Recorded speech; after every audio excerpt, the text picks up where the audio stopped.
શું મોટાભાગના છોકરા છોકરીઓ એમના મા બાપ પ્રત્યે જેમને કર્તવ્યો નિભાવવાના હોય છે શું એમાં ફેલ થઈ જાય છે? જ્યારે આપણે નાના હતા ને ત્યારે જીવન જીવવા માટે આપણને મા બાપની જરૂર હતી. તે સમયે મા બાપ શું કરે છે, આપણા અકોર્ડિંગ એમનો જીવન જીવવાનો આખો તરીકો બદલી નાખે છે. પછી આપણી ખુશીઓ માટે પોતાના બધા જ મોજ શોખનું બલિદાન આપી દે છે. પછી આપણને ભણાવવા માટે ન જાણે કેટલા લોકોના તાના સાંભળે છે અને સમયને જોયા વગર રાત દિવસ આપણને આગળ વધારવા માટે તનતોડ મહેનત કરે છે.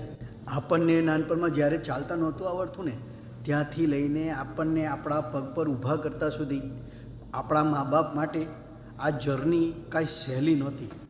આજે મા બાપની પણ ઉંમર થઈ છે, એમના જીવન જીવવાની ગતિમાં બહુ જ મોટો ઘટાડો થઈ ગયો છે. એમને મેન્ટલી, ફિઝિકલી, ઇમોશનલી, ફાઇનાન્શિયલી આપણા સપોર્ટની જરૂર છે.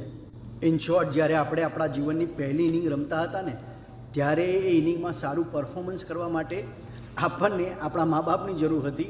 એવી જ રીતે આપણા મા બાપ જ્યારે એમના જીવનની સેકન્ડ ઇનિંગ રમી રહ્યા છે ને ત્યારે એમને પણ એ ઇનિંગમાં સારું પરફોર્મન્સ કરવા માટે આપણા સહારાની જરૂર છે. મિત્રો, આજનો વિડીયો છે ને મારા જેવા દીકરાઓ માટે પણ છે અને ઘણી બધી દીકરીઓ માટે પણ છે. હા, બધાને પોતાનું જીવન આઝાદીથી જીવવાનો અધિકાર છે, પણ હા, જેને આપણને જન્મ આપ્યો છે, જેને આપણને ખરેખર આપણા જીવનની જે પહેલી ઇનિંગ હતી એમાં આપણને ચાલતા શીખવાડ્યું છે, આપણી બધી જ જરૂરિયાતોને પૂરી કરી છે, આપણા ચહેરા પર મુસ્કાન લાવી છે, જ્યારે એમને એમના સેકન્ડ ઇનિંગમાં આપણી જરૂર છે ને તો આપણે એમના સાથે રહેવું જોઈએ.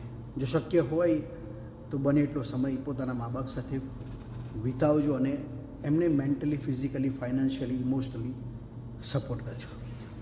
જય શ્રી કૃષ્ણ.